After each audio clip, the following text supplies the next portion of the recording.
I also have a dream, and it's been a long time, and I know I've manifested some of it, but... All right, now, we're just going to harass you proportionately to our last friend, because it doesn't seem fair to harass him and then not you, don't you agree? But we're just going to speak briefly, and then we'll hear you. But we just want to point out, when you say, I have a dream, feel how it sort of goes in that direction. And then when you say, and it's been a long time, which way do you go? Yeah. I have a dream, but it's been a long time. So now let's restate that. I have a dream that I am constantly reformulating in a new attitude of understanding. And even though I've had this dream for a long time, it's never been as clear and precise as it is now. And I've never been as aware of what I need to do to make it come true as I am now. Mm-hmm. Now that was clean. I feel that. I feel that because I feel that. Do you know what makes you, or most everybody, and we can feel it with you too, you know what makes you qualify your dreams?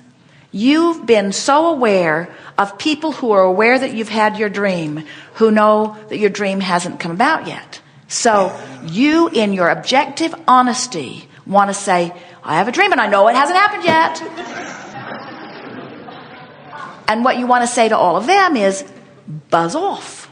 I don't want you to be aware of how I'm doing in my dream, unless you are in as much anticipation as I am about it coming true. So you kind of want to leave everybody else out. Now we will listen. Well, it's the thing is, that's kind of like the choices that I've made have nothing to do with anything now. I'm like this 99%er. I get to 98.99, and then I'll go in a different direction. No, you don't. You're not anywhere near that. Okay, all right. But you are a 50%er. All right, okay. You go this way and this way and this way and this way and this way. Let us hear you. That's fine. There's not anything inappropriate about that. We just want you to feel how you're doing. As Jerry and Esther travel from Phoenix to San Diego, that journey is so easy because all they got to do is go 400 miles and keep going west, and they'll get there. And even though most of the journey they're not yet in San Diego, all they have to do is keep going and they're going to get there. That journey is understandable, so it's almost annoying to hear us talk about it. Yeah. But the journey from sickness to wellness doesn't feel that clear cut. Or the journey from living here with property I want to sell and being in Hawaii with property that I want to be on doesn't feel that clear cut. But it is when you make it an emotional journey, you see. You don't have to figure out all the hows and wheres and whens and whos. All you have to figure out is how you want to feel when you focus upon your dream. Interesting that we have two dreams that we begin with, because that's the first point of vibrational relativity, what I want, you see. So keep talking. Well, it's really interesting, because if I was to hear somebody come up and say, and I even listen to myself, and it becomes so habitual to say, to go on the other side of it, and then I see it's so clear to see it with somebody else. I guess that's the choice thing, Well, what it is, here's what it is. I can see somebody else not making the right choice, but when it comes to me, Here's what it is. You're going to really like this.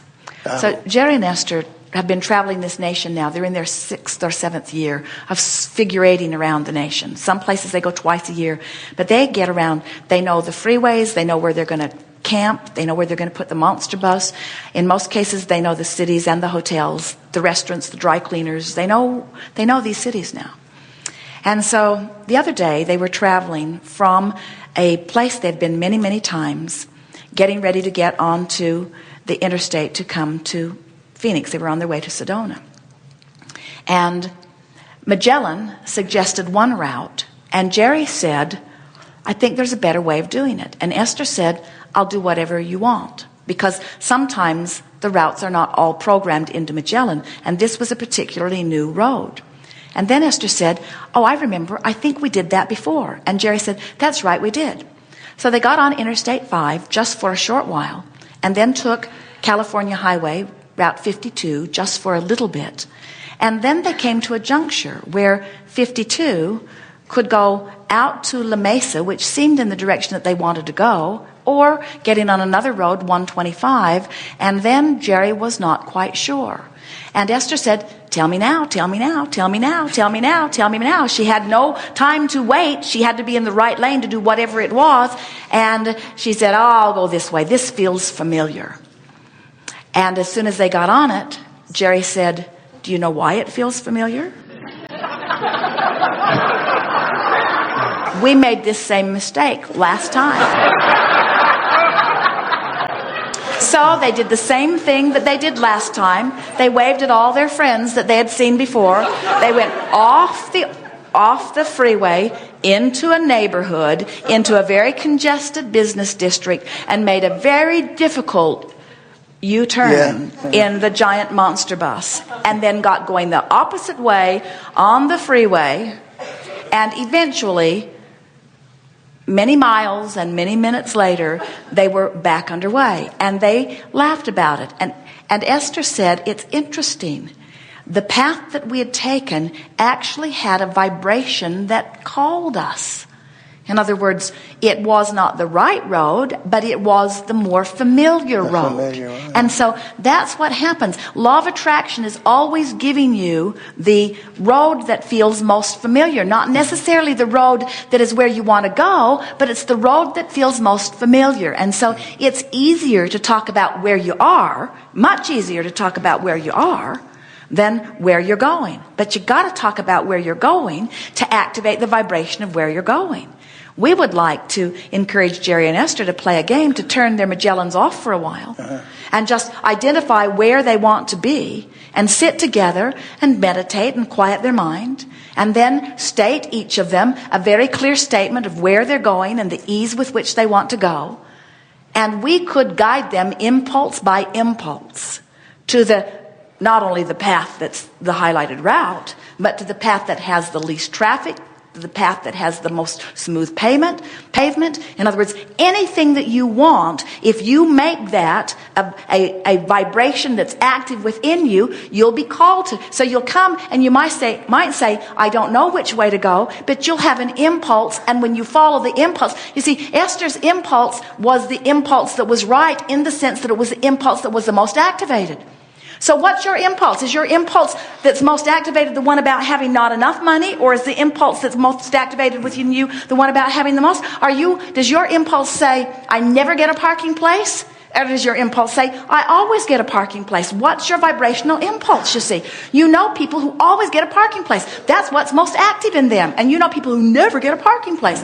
That's what's most active in them. And the reason it's active is because a lot of people just observe what is, activate what is, offer more of what is, and never deliberately do anything about activating anything that is other than what is.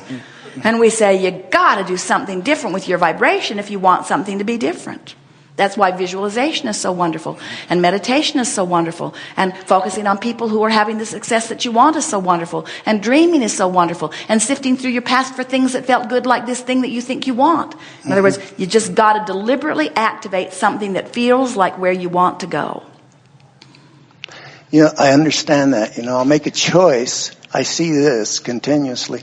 I'll make a choice, and then I'll modify it or make a secondary choice. Well, and then I'll say, we want you to make that your choices be emotional. And then here is the most significant thing that we want you to do. Play with this for a week, and you'll have this. All right. Make the emotional choice. We'll wait until we have your undivided attention. Oh. Make the emotional choice the one that feels the best. And then no matter how it turns out, make peace with what happened. And then make the emotional choice that feels best. And then no matter how it turns out, make peace with what happened. In other words, we want you to start following your gut and then being proud that you did. And eventually you'll get...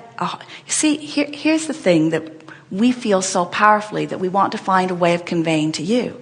Over here in vibrational escrow, this point of vibrational relativity, are all of your dreams and desires and preferences with Source's endorsement and agreement and energy and resources all over here, sending a signal that is so powerful that it cannot be misunderstood. And when you get in the vicinity of that signal, everything about you will move you in the direction of that. Jerry and Esther often talk about their coming together. It was like there was a giant magnet over there that just sucked them both into it. There was nothing that either one of them felt that they could consciously do to keep from coming together. It felt that powerful to them. They still counted among the most extraordinary of their intentions. And we say, no wonder you intended it before you were born. Your life experiences caused you to continue to add to it. In other words, that was a done deal. Your union, your coming together was a done deal, and Source was sending the signal.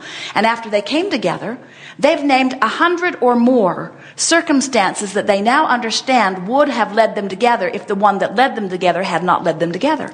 In other words, Source is that good. There are hundreds, thousands of avenues to lead you to the fulfillment of what you want. You don't have to really be very good at this. You just got to be happy.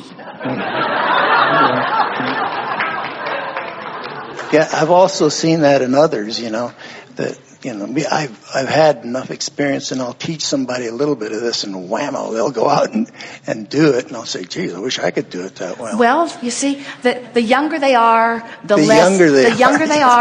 less set in their ways they are. And by set in their ways, we mean their vibrational ways. But it does not matter. It really does not matter. And that's why we are saying to you, just make peace with where you are. In other words, you can make fun of that. You can say, well, I've been set in my ways for a while. That's why it's been taking me a while to get to this thing that I want. But the advantage of that is my dream is bigger and bolder and stronger than something that had just occurred. In other words, it's a powerful dream with powerful resources, and I can really feel when I'm on the beat of it, and I can feel when I'm not, you see. Mm-hmm. And then you just do your best to talk about it. Mm-hmm. Let us hear you.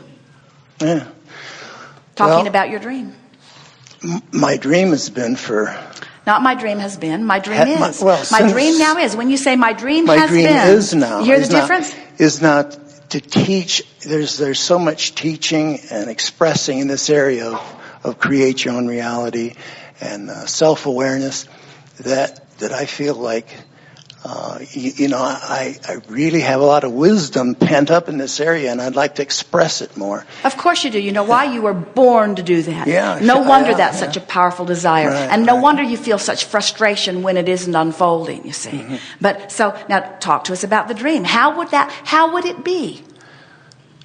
Your dream's being fulfilled in part right here and now. Do you realize how much wonderful stuff has been said to you, called through us to you for all of them and beyond? Well, I'm a pretty good writer. I could express it through writing.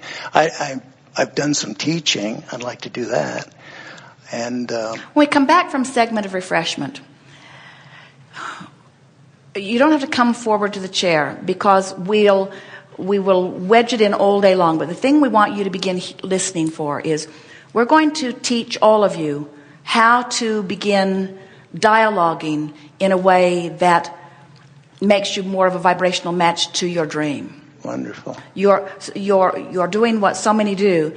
Your practical mind keeps wanting to explain where you are in relationship to where you're going. Right. And you don't have to do that anymore. All you have to do is get pointed in the direction of where you want to go. And we'll show you how to do that. Thank you. Yes, indeed. Right. Yes, indeed. Good time for a segment of refreshment.